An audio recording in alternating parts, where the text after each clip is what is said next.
देखिए आपका आईपीसी चल रही थी भाई। और आईपीसी में हम अभी शुरुआत किए थे, आपका दूसरा लेक्चर ही था। और जो लोग नए हैं उनको भाई आपका मैंने वीडियो लेक्चर मिल जाएगा जो छूटा है। उसमें आपका ये जो क्वेश्चन बताया जा रहा है ये आपका मेंस में भी आया था। आपका क्वेश्चन हम ये बता रहे थे कि एसेंशियल एलिमेंट ऑफ क्राइम यानी कि ऑफेंस यानी कि अपराध के आवश्यक तत्व क्या है। अपराध के जहाँ तक आवश्यक तत्वों की बात है, अपराध के 4 एसेंशियल एलिमेंट हैं। चा, चार आवश्यक तत्व हैं। पहले तो ये तैयार करना है प्री के लिए भी। और इसमें आपका क्वेश्चन हम आगे बताएंगे जब चारों आवश्यक तत्व बता दें। आपका बताया गया था पहला जो एसेंशियल एलिमेंट है वो ह्यूमन होना चाहिए, यानी कि मानव होना चाहिए। और जो ह्यूमन या मानव है वह लॉ द्वारा बाउंड होना चाहिए, यानी कि वह विधि द्वारा किसी कार्य को करने के लिए बाध्य होना चाहिए।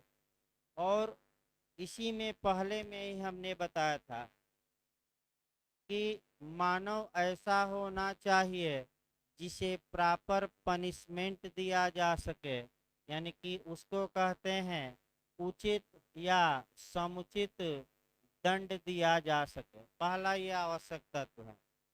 दूसरा आवश्यक तत्व है कि ऐसे मानव द्वारा यानी कि ऐसे ह्यूमन द्वारा कोई एक्ट या ओमिशन किया गया हो, यानी कि इसका मतलब कोई कार्य या लोप किया गया हो, यानी कि एक्ट या ओमिशन। तीसरा हमने बताया था कि कार्य करते समय ऐसे ह्यूमन या मानव के मन में मेंस रिया हो।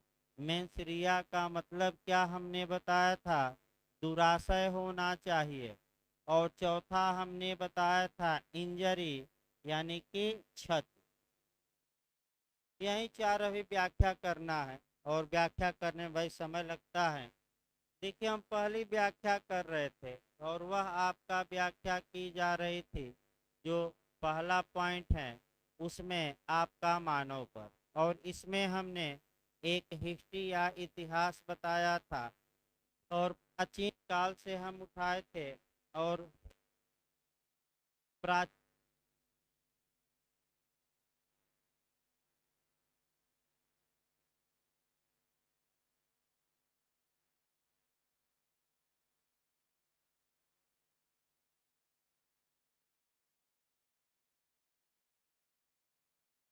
देखिए आपका ये हमने बताया था, ये आपका प्राचीन या एंशियंट हिस्ट्री से मैं आपका मैंने शनिवार को उठाया था और फिर आधुनिक काल तक चला था। दूसरा जो इसमें पॉइंट था कि जो ह्यूमन या मानव होना चाहिए वह लॉ द्वारा बाउंड होना चाहिए, यानी कि किसी कार्य को करने की जो उसकी ड्यूटी है वह आपका मोरल, सोशल, पॉलिटिकल या न हो, बल्कि कैसी हो, विधिक हो, यानी कि कानूनी हो। यही आपका समझना है। यहाँ से क्वेश्चन भी बनते हैं। कब कहा जाएगा कि किसी व्यक्ति की कोई कार्य करने या एक्ट करने की ड्यूटी आपका लीगल है और कब कहा जाएगा कि लीगल नहीं। तो यदि कोई व्यक्ति किसी कार्य को करने के लिए, किसी एक्ट को करने के लिए किसी भी कानून द्वारा यानी कि किसी भी लॉ द्वारा बाउंड हो तो हम कहेंगे कि उस कार्य को करने की जो उसकी ड्यूटी है वह लीगल है, कानूनी है, विधिक है। और अगर वह अपनी ड्यूटी नहीं निभाता तो वह ऑफेंस करेगा, अपराध करेगा। इसमें हमने आपको समझाया था उदाहरण देकर। एक भिखारी वाला उदाहरण याद रखिए जो एपीओ में पूछा गया था, यानी कि 2-3 उदाहरण हम बता चुके हैं। तीसरे पॉइंट पर हमें आना है और वह जो आना है कि ह्यूमन ऐसा होना चाहिए जिसे प्रॉपर या उचित दंड दिया जा सके। यानी कि प्राचीन काल में सभी व्यक्तियों को दंड दिया जाता था, लेकिन अगर हम आधुनिक काल देखें, वर्तमान काल देखें, प्रेजेंट टाइम देखें, तो प्रेजेंट टाइम में सभी व्यक्ति दंडित नहीं किए जाते। कुछ ऐसे व्यक्ति भी हैं जिन्हें अब सजा नहीं दी जाती। तो वहीं आपको 4-5 पॉइंट बताना है कि कौन कौन अब ऐसे व्यक्ति हैं जिन्हें कि अब सजा कानून नहीं देता। ह्यूमन है, तो आपका जवाब रहेगा 82 में आइए, कितने ईयर से लेस या कम का बच्चा हो, 7 वर्ष से। यानी कि अगर आईपीसी की धारा 82 के तहत अगर कोई शिशु 7 वर्ष से कम का है तो उसे कोई पनिशमेंट नहीं दिया जाएगा। यानी कि इसका मतलब ये हुआ कि ये शिशु भी मानव है, इसमें कोई शक नहीं है, लेकिन इस शिशु को आपका समुचित दंड या उचित दंड नहीं दिया जाता। यानी कि कुल मिलाकर एक लाइन हम कहें कि मानव ऐसा हो जिसे कि उचित दंड दिया जा सके, और पागल है यानी कि अनसाउंड माइंड पर्सन है, चाइल्ड है इत्यादि, ये मानव तो हैं, लेकिन इन्हें उचित दंड नहीं दिया जा सकता। आइए दूसरा पॉइंट देखा जाए आपका। जो दूसरा पॉइंट है कि ऐसे मानव द्वारा, ऐसे ह्यूमन द्वारा या तो कोई एक्ट किया गया हो या ओमिशन किया गया हो। एक्ट मतलब कि कार्य करना, और ओमिशन का मतलब लोप करना। यानी कि अपराध या तो कार्य द्वारा किया जा सकता है या लोप द्वारा। और ये भी क्वेश्चन आपका कह सकते हैं कि यूपी में भी पूछा गया था जे में, और झारखंड में भी पूछा गया था। अब एक्ट क्या होता है, ओमिशन क्या होता है, इसको समझना है, और इसको थोड़ा 2-3 उदाहरण से भी देखना है इलस्ट्रेशन से। और फिर आपका आईपीसी की 2 धाराएं इस पर कवर करना है, एक 32 और एक 33। फिर एक बार देखिए कौन कौन सी धाराएं कोरिलेट करनी है एक्ट और ओमिशन पर। आपका 32 और 33 करना है। देखिए आपका क्या बताया गया है, पहले कार्य समझिए, फिर ओमिशन तब और बताया जाए। जहाँ तक कार्य की बात है, कार्य मतलब एक्ट मतलब कुछ करना। जैसे कि ए ने बी को डंडा से मारा तो कुछ किया, या ए एक जेलर है, कैदी को डंडा से मारा तो ये भी हम कहेंगे कि एक्ट किया। या ए बी को गोली मार दिया, बी मर गया, तो हम कहेंगे कि ए ने एक्ट करके, कार्य करके बी का मर्डर कर दिया। तो कार्य का मतलब हुआ कुछ करना, और लोप का मतलब हुआ कुछ न करना। यानी कि जो किसी व्यक्ति पर लीगल ड्यूटी है, विधिक कर्तव्य है, अगर वह व्यक्ति उस विधिक कर्तव्य को का वायलेशन करता है, यानी कि उस विधिक कर्तव्य को नहीं निभाता, तो हम उस बात को कहेंगे ओमिशन या लोप, यानी कि कुछ न करना। अब 4-5 उदाहरण। लोप 2 प्रकार का हो सकता है, यानी कि ओमिशन 2 प्रकार का हो सकता है।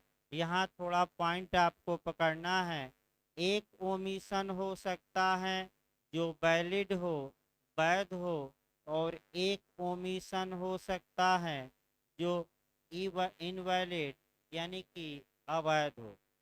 तो अब यही आपका कुछ न करना दिखाना है, और उसमें से आपका ये दिखाना है कि कौन सा जो लोप होगा वह वैध होगा, और कौन सा जो लोप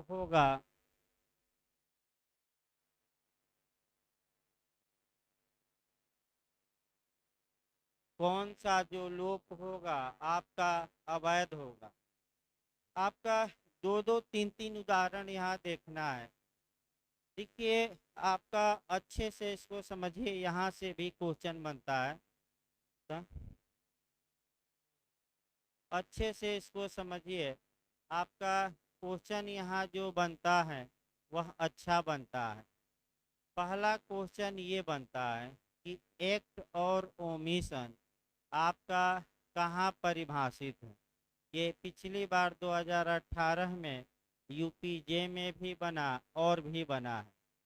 तो जैसे ही आपका आए कि एक्ट और ओमिशन कहाँ डिफाइन है, तो आपका जवाब रहेगा 33 में, यानी कि आईपीसी की धारा 37 में एक्ट और ओमिशन दिया गया है।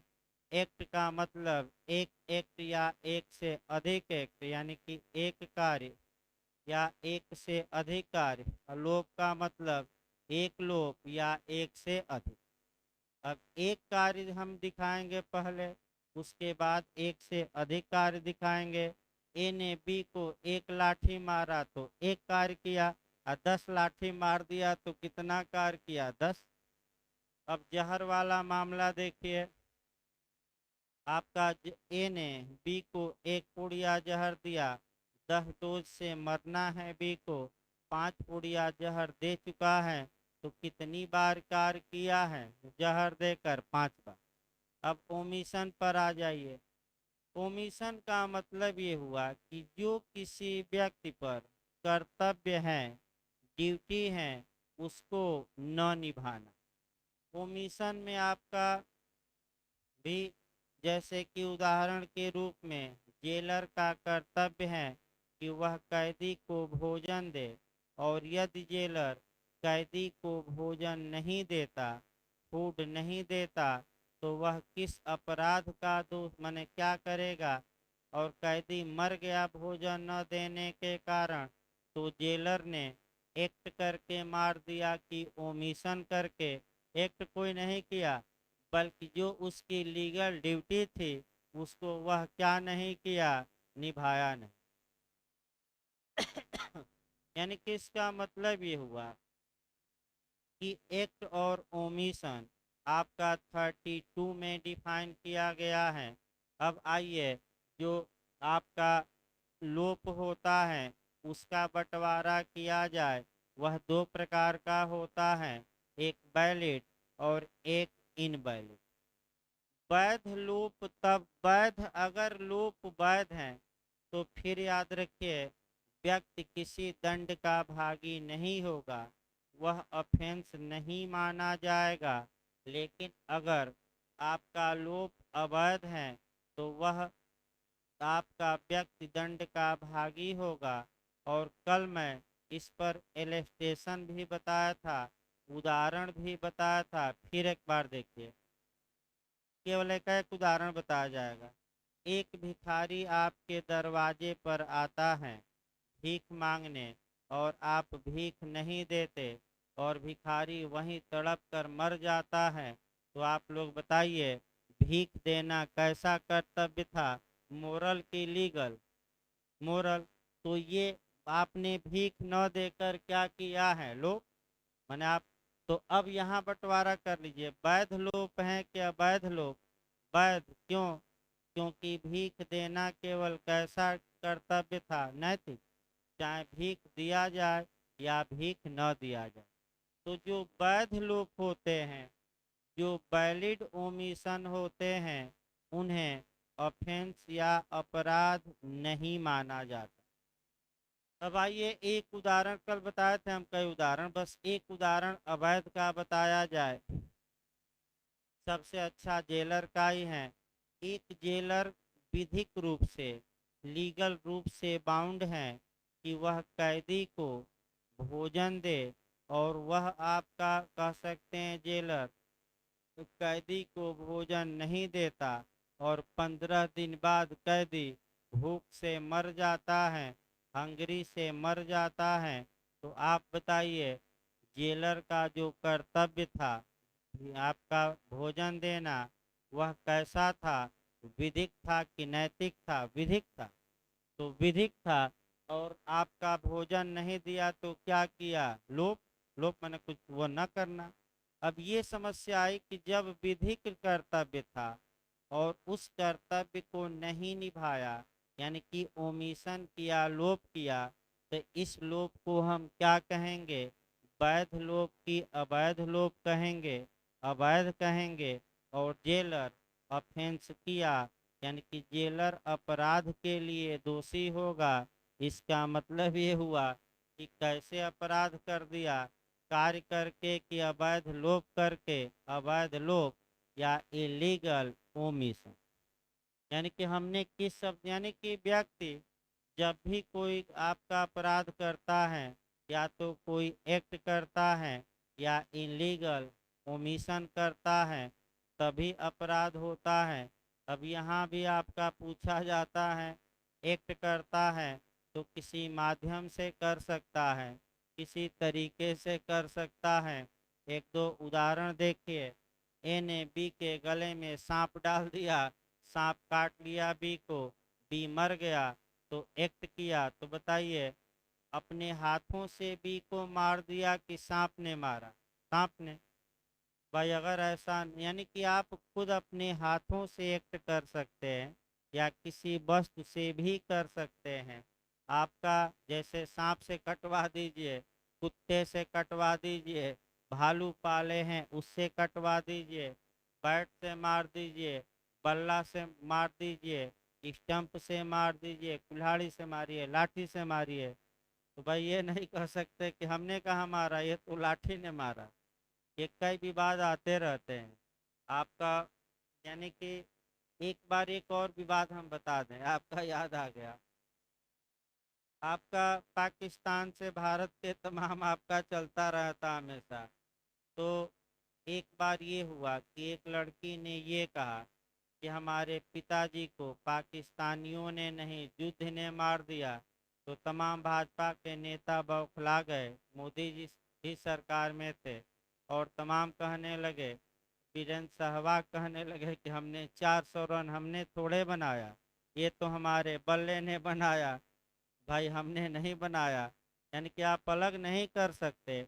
आप ही तो बल्ला पकड़े थे या हथियार पकड़े थे, किसी को मार रहे हैं, तो वह एक्ट माना जाएगा, चाहे सांप से मरवाइए और चाहे लाठी से मारिए या स्टोन चला कर मारिए। न कह दीजिएगा। एक और सोशल मीडिया पर बंदर वाला भी चलता है, वो भी कार्य ही माना जाएगा कि बंदर को ट्रेंड करवा कर क्या किया गया? बंदर से गोली चलवा दी गई। तो ये नहीं कहिएगा कि बंदर ने चलाया, आप ही तो चलवाए हैं। तमाम चलता रहता है। आगे बताओ।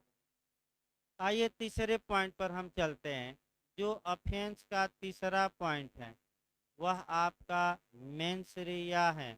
मेंसरिया मतलब आपका कह सकते हैं कि दुराशय। दुराशय का मतलब हुआ आपराधिक आशय। आपराधिक आशय का मतलब हुआ आपराधिक मनः स्थिति। अब इसको इतिहास से थोड़ा पढ़ना है दुराशय को, और दुराशय शब्द की परिभाषा भी कहाँ दी गई है देखना है, और तमाम चीज़ें मेंसरिया पर जानना है। लेकिन क्वेश्चन भी एक निकालते रहा जाए। आपका झारखंड में ही क्वेश्चन बना था, और वह क्वेश्चन ये बना था कि अपराध के लिए क्या आवश्यक हैं? दो चीज़ें। एक आपका एक्टस रिया, एक्टस रिया मतलब एक्ट या कार्य या लोक, और दूसरा क्या है? मेंस रिया। दोनों इनमें से कोई नहीं तो क्या मार कराएंगे? दोनों।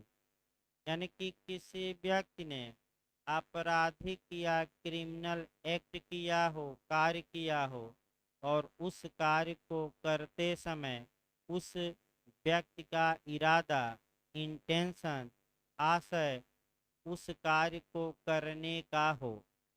अब प्राचीन काल से हम फिर इसको उठाते हैं मेंसरिया को, और अलग से आपका हम बताएंगे भी। ये नहीं कि यहाँ मेंसरिया समाप्त हो जाएगा।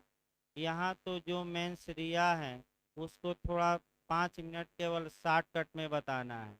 इसको अलग से बताया जाएगा। मेंस में भी अच्छा क्वेश्चन बनता है, और कम से कम आपका 2 दिन 2 लेक्चर इसमें लगता है अलग से। यहाँ आपका शॉर्टकट में देखना है, और शॉर्टकट में ये देखना है कि जब प्राचीन काल था तो व्यक्ति के इरादे पर कोई ध्यान नहीं दिया जाता था। उस समय का जो लॉ था, कानून था, वह स्ट्रिक्ट था। स्ट्रिक्ट मतलब कठोर था, मुलायम नहीं, क्या था, कठोर। इसको कहते हैं स्ट्रिक्ट। यानी कि प्राचीन काल का जो सिद्धांत था वह ये था कि चाहे जानवर अपराध किया हो, चाहे निर्जीव वस्तु की हो अपराध, और चाहे मानव किया हो, सबको एक लाइन से दंडित किया जाता था। और इरादा था कि नहीं इन लोगों का, इस पर कोई ध्यान नहीं दिया जाता था। आपका आते आते 13वीं और 14वीं शताब्दी आई, यानी कि मध्यकाल आया। मध्यकाल में एक मैक्सिम या एक सुक्ति, सुक्ति कहा जाता है, एक मैक्सिम काम करना शुरू की। और वह मैक्सिम थी एक्टस नॉन फैसिटरियम नाइसी मेंस एक्टस नॉन फैसिटरियम नाइसी मेंसिट्रिया। यानी कि मात्र कार्य किसी व्यक्ति को दोषी नहीं बनाता जब तक कि उस कार्य को करने का उसका इरादा न हो। इस सुक्ति से दो बातें निकलती हैं, एक आपका अपराध के लिए एक्टस रिया हो, और दूसरा क्या हो, मेंस रिया। यानी कि किसी व्यक्ति ने कोई कार्य किया, एक्टस रिया माने कार्य करना, और दूसरा मेंस रिया का मतलब उस कार्य को करने का उस व्यक्ति का क्या हो, इरादा। तो धीरे धीरे इस मैक्सिम का सहारा लिया गया, और पहले निर्जीव वस्तुओं को दंड से बाहर किया गया, और फिर आपका जानवरों को, और धीरे धीरे मानवों को। और ये माना जाने लगा कि कुछ मानव ऐसे हैं जो अपराध तो किए हैं, लेकिन उनका इरादा उस अपराध को करने का नहीं है। अतः ऐसी दशा में कानून उन्हें सजा न दे। अब इसको आपको जोड़ना है, और जोड़ना है जो दुराशय को, आपका 76 से लेकर आपका 95 तक।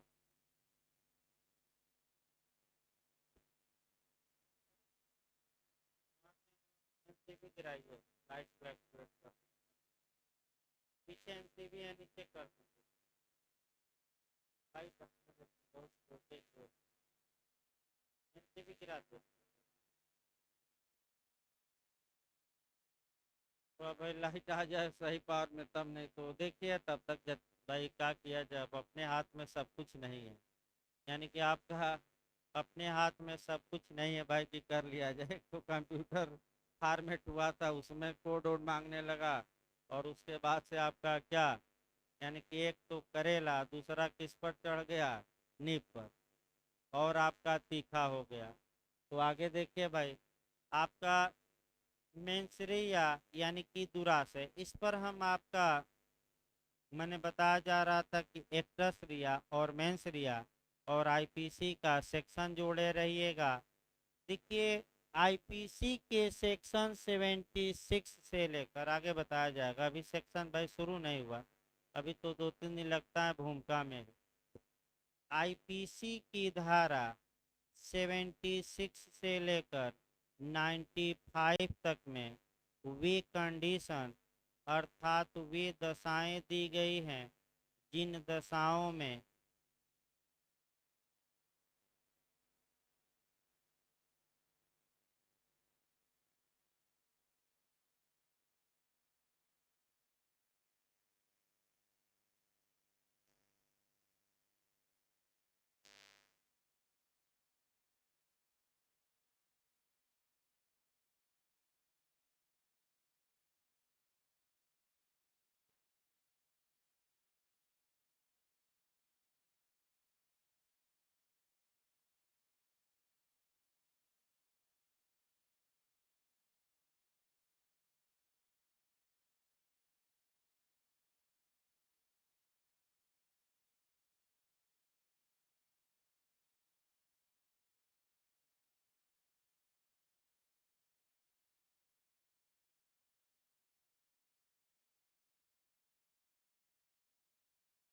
देखिए फिर ब्रेक दिया जाएगा। देखें उधर से तो भाई कोई गड़बड़ नहीं है।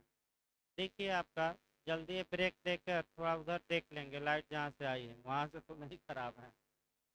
देखिए आपका यानी कि आपका बताया गया कि 76 से लेकर 95 तक में वी कंडीशन दी गई है, जहाँ की व्यक्ति ऑफेंस या अपराध तो करता है, लेकिन मेंसरिया या दुराशय या उस अपराध को करने का इरादा न होने के कारण व्यक्ति को सजा नहीं दी जाती। फिर याद रखिए 76 से लेकर 95 तक में आपका वी कंडीशन दी गई है, जहाँ की व्यक्ति अपराध करता है लेकिन उन्हें अपराध के लिए सजा या पनिशमेंट नहीं दिया जाता। क्यों? क्योंकि एक्टस रिया है, लेकिन जो दूसरा रिया है कौन सा, मेंस रिया, दुराशय, उसका अभाव होता है, यानी कि दुराशय नहीं रहता।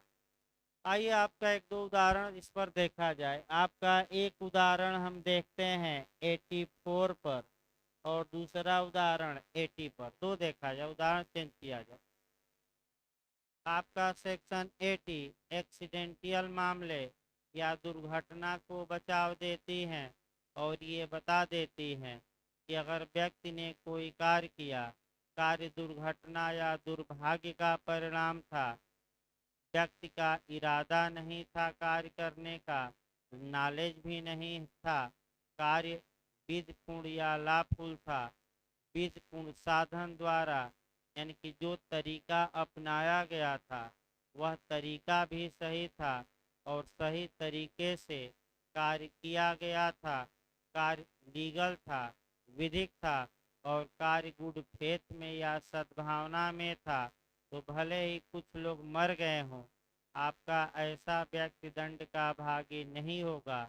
और एक्सीडेंट या दुर्घटना का क्या लेगा, बचाव। देखिए यानी कि ए वाहन चला रहा है, पूरी सतर्कता और सावधानी से चला रहा है, बिना शराब पिए चला रहा है, धीरे चला रहा है और अचानक टायर फट जाता है और वह वाहन एक घर में घुस जाता है, दो तीन लोग मारे जाते हैं। तो आप बताइए क्या ए ने कोई अपराध किया? नहीं। क्यों? क्योंकि यह कार्य मात्र और मात्र क्या माना जाएगा, एक्सीडेंट। यानी कि ए ने गलत कार्य किया, आपका एक्ट्रेस रिया किया, लेकिन आपका जो आवश्यक तत्व दूसरा है कौन सा, मेंस रिया, उसका क्या था, अभाव। इसलिए ए दंड का भागी नहीं हो। दूसरा ये पागल पर देखा जाए। पागल ना कहिएगा भाई, पागल हम भले कह रहे हैं लेकिन आप ना कहिएगा। ये क्वेश्चन आ चुका है कि पागल को कानूनी भाषा में क्या कहा जाता है, तो पागल ना कहेगा, अनसाउंड माइंड पर्सन। भाई एक लाइन याद रखिए क्या, हाँ ये याद रखिए, पागल नहीं कहना है, भले हम पागल कह रहे हैं लेकिन वो सही शब्द नहीं है। अनसाउंड माइंड पर्सन का कार्य, यानी कि अगर किसी व्यक्ति की मानसिक दशा ठीक नहीं है और उस दौरान वह कोई अपराध करता है और वह ये नहीं जान पाता कि हम क्या कर रहे हैं, तो ऐसी दशा में वह सजा का हकदार नहीं होगा, आपका दंड का भागी नहीं होगा। और 84 उसे बचाव देगी, इस आधार पर बचाव देगी कि एक्ट्रेस रिया तो किया लेकिन किसका अभाव था, मेंस रिया। पागल के बारे में तमाम आपका बने आपका व्यू है, लेकिन आपका एक उदाहरण देखा जाए, क्योंकि हम पागल न कह के लीगल भाषा में क्या कह रहे हैं, unsound mind person. Unsound mind person का मतलब कि जो कार्य तो किया है, अपराध किया है, लेकिन अपराध करते क्या नहीं उसका कर रहा है काम, दिमाग। तो अगर ऐसे दिमाग न करे काम अपराध करते समय तो 85। और अगर आपका नशा ले लिया, यानी कि 2 बूंद ले लिया, 2 बूंद सुने हैं ना, 2 बूंद ले लिया, तो 85 और 86 में मामला जाएगा। हल्का सा अंतर है। अगर दिमाग उसका काम नहीं, आसान भाषा में अभी चल रहा है, वो तो आगे बताया जाएगा। अगर उसका दिमाग काम नहीं कर रहा है और वह 2 बूंद या कोई नशा नहीं लिया है तब 84 में, लेकिन नशा लिया और उसके कारण उसके कहाँ असर पड़ा है, दिमाग पर, तब तो भाई स्पेशल सेक्शन बना है कौन सा, 85 और 86। वो अलग बात है कि डिटेल में अभी नहीं बताया जाएगा क्योंकि हम परिभाषा से बस समझा रहे हैं। डिटेल में 84 एक दिन लग जाएगा पूरा, कम से कम एक लेक्चर 1.5 घंटा लगता है। आइए आपका चौथा एसेंशियल आवश्यक तत्व देखा जाए। चौथा आवश्यक तत्व है इंजरी या क्षति। जहाँ तक इंजरी या क्षति शब्द की बात है, आईपीसी की धारा 44 में क्षति या इंजरी या नुकसान, और जो जौनपुरिया हैं यानी कि जो जौनपुर वाले हैं वो आपका नुकसान नहीं बोलते, नुस्कान, मुस्कान नहीं भाई ये नहीं कि मुस्कान नहीं, जौनपुर वाले बोलते हैं कि बहुत बड़ा नुकसान हो गया। तो नुकसान का मतलब ये हुआ कि बहुत बड़ा हानि हो गई, बहुत बड़ा क्या हो गया, माने नुकसान हो गया, आपका बहुत बड़ा इंजरी हो गई, क्षति हो गई आपका। तो क्षति शब्द को फिर एक बार याद रखें, यहाँ से क्वेश्चन बनता है। क्षति शब्द यानी कि अपराध में जो क्षति होती है, पहला क्वेश्चन देखिए, किसी भी कार्य से 2 प्रकार की क्षति होती है, ये भी पूछा जा चुका है। एक तो केवल पर्सन इफेक्टेड होता है, यानी कि केवल एक व्यक्ति को क्षति होती है, तो सामान्यतः ऐसे कार्य को अपराध या ऑफेंस नहीं माना गया है। ये सिविल रॉन्ग होता है, जैसे कि टार्ट हो गया, ब्रीच ऑफ कॉन्ट्रैक्ट हो गया, यानी कि आपका अपकृत्य हो गया, संविदा भंग हो गई। इसमें पूरी सोसाइटी को नुकसान नहीं पहुंचता, किसको केवल नुकसान पहुंचता है, पीड़ित को, आहत को, विक्टिम को, यानी कि जिसके प्रति कोई गलत कार्य किया गया।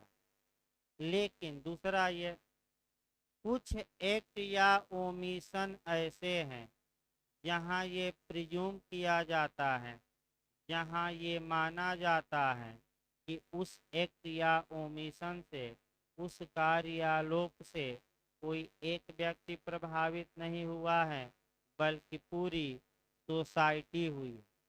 और जब पूरी सोसाइटी इफेक्टेड हो, पीड़ित तो है ही, जिसके प्रति गलत कार्य किया गया है उस पर तो प्रभाव पड़ा ही है, उसके बाद किस पर प्रभाव पड़ा है, होल सोसाइटी पर, पूरे समाज पर। तो ऐसे कार्यों को ही ऑफेंस कहा गया है, अपराध कहा गया है। यानी कि क्षति सामान्यतः अपराध में किसकी होती है, पूरे समाज की, केवल जिसके प्रति अपराध किया गया उसको नहीं माना जाता। अब क्षति शब्द की परिभाषा कहाँ दी गई है आईपीसी में, इंजरी की 44। क्षति 2 प्रकार से पहुंचाई जा सकती है, एक वैलिड और एक इनवैलिड। आइए अब अगला पॉइंट, क्षति 2 प्रकार से कारित की जा सकती है। एक जो क्षति होती है वह वैलिड या वैध क्षति होती है, दूसरा अवैध क्षति होती है। तो सतर्क ये रहना है कि कौन सी इंजरी विधिक इंजरी मानी जाएगी, कौन सी क्षति आपका कानूनन क्षति मानी जाएगी, वैध क्षति हुई हो तब कि अवैध क्षति हुई हो तब। तो आपका क्या जवाब रहेगा, जब क्षति कैसी हुई हो, इलीगल, अवैध।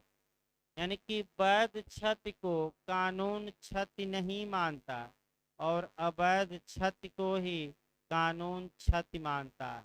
तो तुरंत यहाँ इंटरव्यू में क्वेश्चन बना है कि वैध क्षति या वैलिड इंजरी के कुछ उदाहरण बताइए, तो तुरंत उदाहरण बता दीजिएगा। आईपीसी की किस धारा से किस धारा तक, 76 से लेकर कहाँ तक, 106।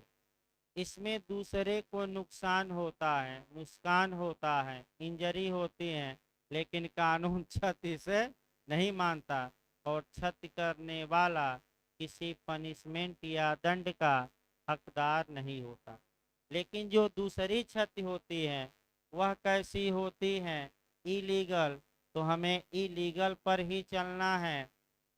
जो ये अवैध क्षति है, कानूनन क्षति या इंजरी इसे माना जाता है। और ये जो अवैध क्षति है ये 4 प्रकार से हो सकती हैं, 4 भागों में बांट देना है। पहला जो है बॉडी का, यानी कि शरीर को नुकसान पहुंचाया जा सकता है। दूसरा आपका प्रॉपर्टी को, तीसरा मन को, और चौथा प्रसिद्धि या ख्याति या आपका कैरेक्टर को। यानी कि अवैध, अब यहाँ भी पूछा गया है कि अवैध क्षति कितने प्रकार की हो सकती हैं? 4। कौन कौन? या तो शरीर को नुकसान पहुंचाया गया हो तब भी क्षति गलत तरीके से, या संपत्ति को, या मन को, या चौथा क्या है? ख्याति या कैरेक्टर। अब देखिए कह करके इसी को समझाना है। अगर शरीर या बॉडी को इंजरी पहुंचाई गई है तो बॉडी पर प्रभाव डालने वाले ऑफेंस का वर्णन आपका आईपीसी के किस चैप्टर में किया गया है? 16 में। रटे रहिए। शरीर को क्षत पहुंची है तो किस आपका चैप्टर में प्रावधान है? आईपीसी के 16 में। और कहां से कहां तक? तो 299 से लेकर 377। यानी कि जो ये हत्या इत्यादि, हत्या का प्रयास, दुराचार, जो ये अपहरण व्यपहरण अपराध हैं, ये मुख्य रूप से बॉडी पर प्रभाव डालते हैं। और इसका उल्लेख आईपीसी के चैप्टर 16 में सेक्शन 299 से लेकर 377 तक। दूसरा, प्रॉपर्टी को नुकसान पहुंचा दिया जाए, प्रॉपर्टी के लिए चैप्टर 7 काम करेगा। यानी कि प्रॉपर्टी को नुकसान, कौन सा चैप्टर? 7। और सेक्शन आपका 378 से लेकर 462। यानी कि आईपीसी का चैप्टर 17, जिसमें कि कौन कहाँ से कहाँ तक सेक्शन है?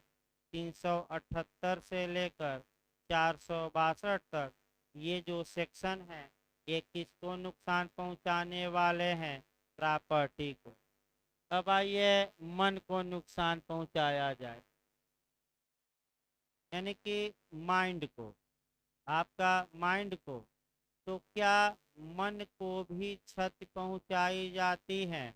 और ये क्वेश्चन आपका इंटरव्यू में पूछा गया है कि माइंड को, मन को क्षति पहुंचाने वाले अपराध कुछ बताइए। तो कुछ अपराध ऐसे होते हैं जो मन को नुकसान पहुंचाते हैं। यानी कि आपके बॉडी को कोई नुकसान नहीं पहुंचा, आपकी संपत्ति भी नहीं छीनी गई, लेकिन जो मन की आपका फीलिंग है या मन की जो क्या है, माइंड की भावना है, उस पर आघात पहुंचता है। तो यही आपका क्वेश्चन यही अच्छा बनता है कि कौन कौन से ऐसे अपराध हैं जो मन या माइंड पर इफेक्ट डालते हैं। तो पहला, धर्म संबंधी अपराध, रिलीजन संबंधी। दूसरा, अश्लीलता, अश्लीलता संबंधी अपराध। तीसरा आपका विवाह संबंधी अपराध हो गए। और चौथा, ये जो धमकी दिया जाता है, यानी कि आपका अभित्रस्त किया जाता है, थ्रेट किया जाता है, धमकाया जाता है। तो 4 हमने अपराध बताया जो किस पर प्रभाव डालते हैं? मन पर। आइए इनका एक एक उदाहरण भी देखना है भाई, चारों का। जो रिलीजियस या धर्म संबंधी मने होते हैं अपराध, अगर किसी कोई व्यक्ति किसी दूसरे धर्म की मान्यताओं का अपमान करता है तो ऐसी दशा में जो अपहानि होती है वह शरीर या संपत्ति की नहीं होती, बल्कि दूसरे धर्म के लोगों के मन संबंधी जो भावनाएं हैं वे आहत होती हैं।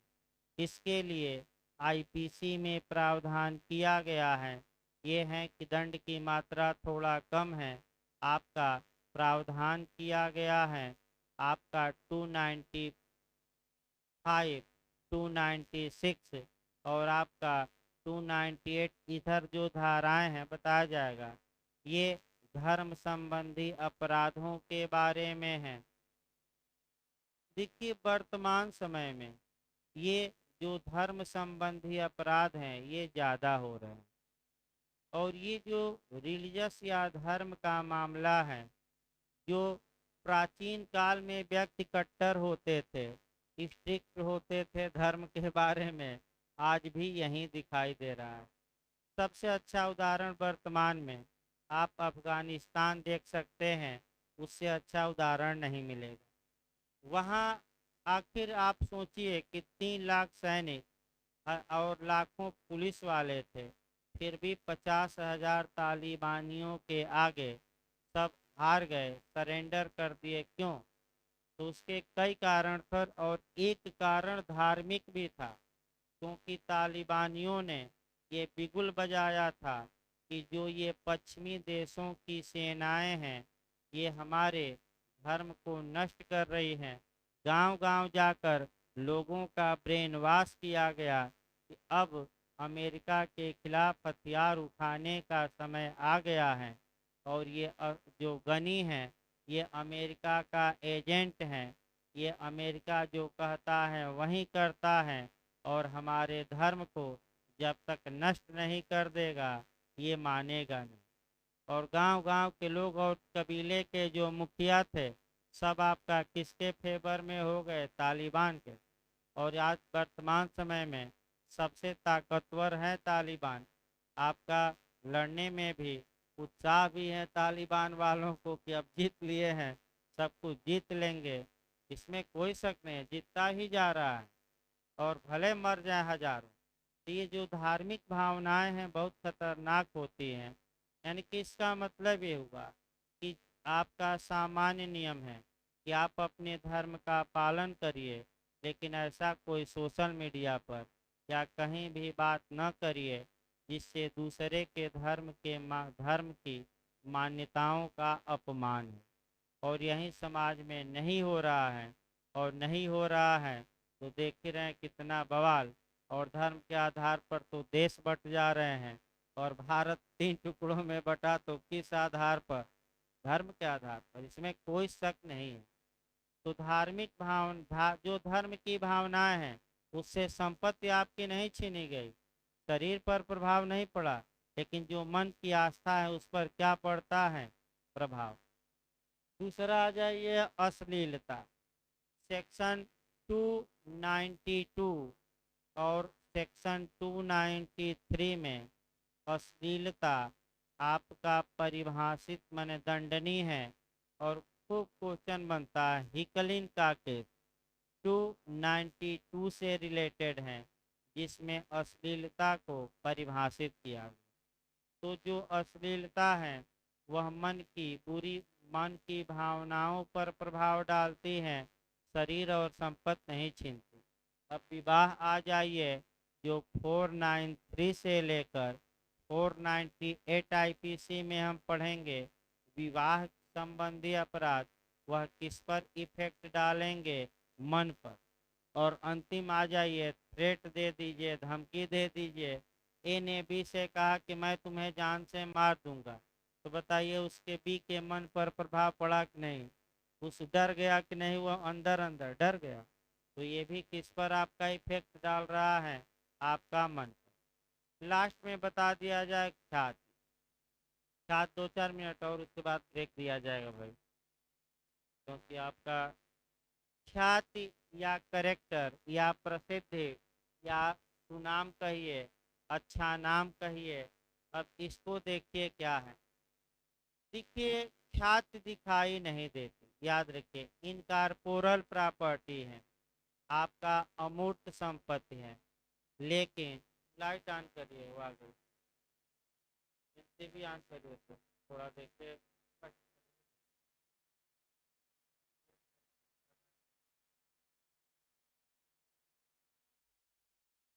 चलाइए सब चलाइए, लाइट सही हो। सब ऑन कर दीजिए, तो जितने स्विच हैं भाई सब स्विच ऑन करिए, जितने हैं सब ऑन कर दीजिए। पंखा चलाना ऑन कर दीजिए, सब ऑन करिए।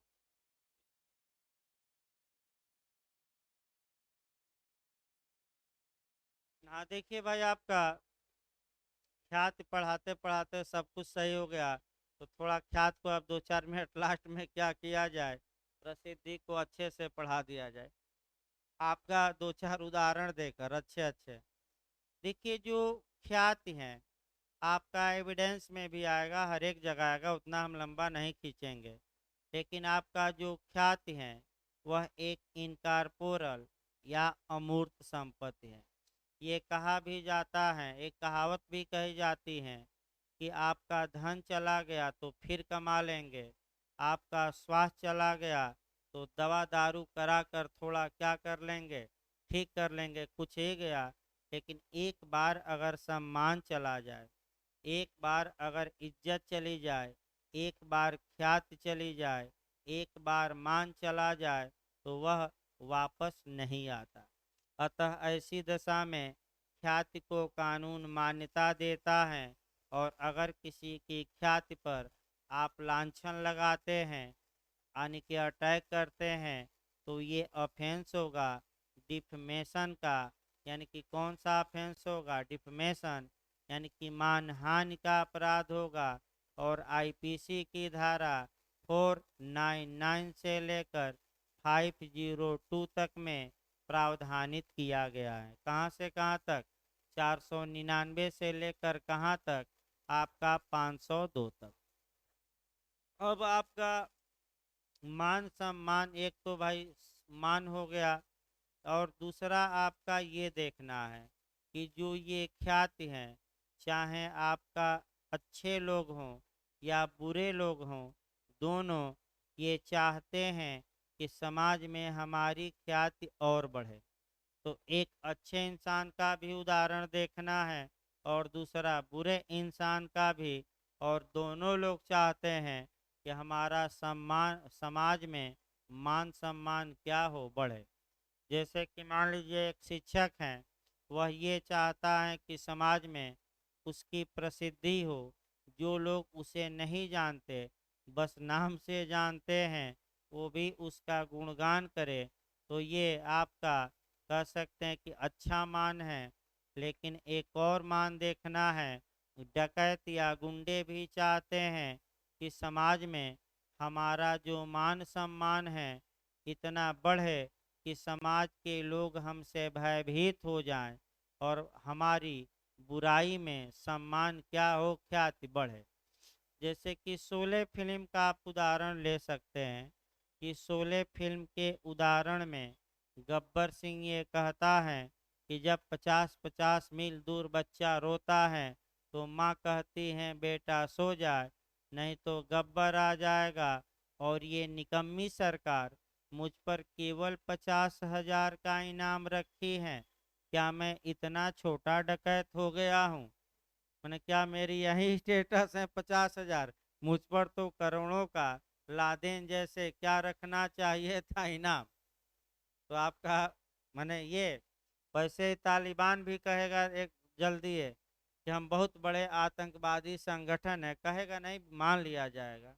और किसी भी देश में हम यहीं से बैठे बैठे क्या कर देंगे, हमला, और अमेरिका और अन्य देश हमारे आतंकवादियों पर इनाम रखे तो इनाम की रकम क्या करे, थोड़ा बढ़ा दे, क्योंकि अब हम पूरे अफगानिस्तान पर काबिज हैं। यानी कि आपका मतलब ये हुआ उदाहरण देने का कि जो ख्याति या करेक्टर या प्रसिद्धि या मान है, ये अच्छा भी हो सकता है और क्या, बुरा भी। तो आपका इस प्रकार आपका अपराध के चारों आवश्यक तत्व समाप्त हुए। फिर एक बार रट डालिए लास्ट में, अपराध के लिए क्या आवश्यक है? मानव हो, मानव किसी कार्य को करने के लिए कानूनन क्या हो, नैतिक नहीं, किस रूप में, कानूनन मानव ऐसा हो जिसे उचित या प्रॉपर दंड दिया जा सके। दूसरा, ऐसे मानव ने कोई एक्ट किया हो या ओमिशन। तीसरा, एक्ट या ओमिशन करते समय मेंस रिया हो। और चौथा, क्षति पहुंची हो, यानी कि क्षति पहुंची हो। अगर ये चार बातें मिलती हैं तो हम कहेंगे कि ऑफेंस हुआ। मेंस में भी पूछा जाता है, प्री का क्वेश्चन लास्ट में बना लिया जाए कि अपराध का कौन आवश्यक तत्व है, कौन नहीं है। तो भाई आपका ऑप्शन देगा, तो अगर चार में से तीन दे उपयुक्त सभी मारे तो कोई दिक्कत नहीं। लेकिन आपका ऑप्शन देखिए कैसे घुमा रहा है। निम्नलिखित में से कौन अपराध का एसेंशियल एलिमेंट है। चार शब्द देगा और देखिए मैं चार शब्द लिख रहा हूँ। पहला दे देगा प्रिपरेशन, यानी कि तैयारी। दूसरा दे देगा हेतु, हेतु यानी कि मोटिव, मोटिव का मतलब हुआ ध्येय, यानी कि लक्ष्य कहा जाता है। और तीसरा दे देगा हेतुक, मतलब कि कारण दे देगा।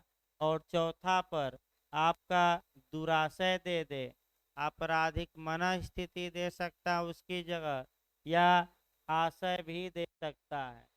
तो बताइए अपराध का इसमें एसेंशियल एलिमेंट कौन है। तो कौन है अपराध का एसेंशियल एलिमेंट, मेंसरिया या आपका इंटेंशन। तैयारी नहीं है, प्रिपरेशन नहीं है, मोटिव भी नहीं है, रीजन भी नहीं है, तो कौन है, मेंसरिया। आपका ऐसा मॉडल वर्तमान में मैं बता रहा हूँ बन रहा है कि कौन है। चार ऑप्शन देगा, एक चुनना रहता है। तो भाई 15 मिनट का ब्रेक रहेगा, बता दिया जाए। उसके बाद आपका कॉन्स्टिट्यूशन चलेगा, यानी कि उसके बाद आपका संविधान चलेगा। अभी संविधान में आपका शुरुआती दौर है, तो आज आपका 5-10 मिनट लिखवा दिया जाएगा जितना पढ़ाया गया है। और तब संविधान का आपका छांट छांट के आपको पढ़ाना है, जहाँ से पहले क्वेश्चन आ रहे हैं, ताकि आप घर पर भी तैयार करिए, समय भी चाहिए। तो आपका कॉन्स्टिट्यूशन चलेगा और सब्जेक्ट एडजस्ट किया जाएगा 2-4 दिन में। शाम को समय अभी एडजस्ट नहीं हो पा रहा है, तो जैसे ही समय एडजस्ट होगा तो आपका 3 सब्जेक्ट चलेंगे शाम को, क्योंकि भाई सुबह 4 ऑलरेडी चल रहे हैं। तो शाम को भी कम से कम प्रयास किया जाए कि भाई यूपी एपीओ भी आने वाली हैं, तमाम जगह की एपीओ, तो आपका 1-2 एपीओ का और भी चलता रहे। तो 2-3 दिन में आपका बिहार एपीओ भी टल गई हैं, तो फिर से एक बार उन लोगों का भी रिवीजन हो जाएगा। ये भी हमें ध्यान रखना है कि 1-1.5 माह में उन लोगों का भी रिवीजन हो जाए, और जो लोग नए लोग एपीओ के लिए तैयारी कर रहे हैं उनको भी फायदा हो जाए एक साथ। तो 15 मिनट बाद अभी आपका कॉन्स्टिट्यूशन चलेगा भाई, 15 मिनट का ब्रेक रहेगा।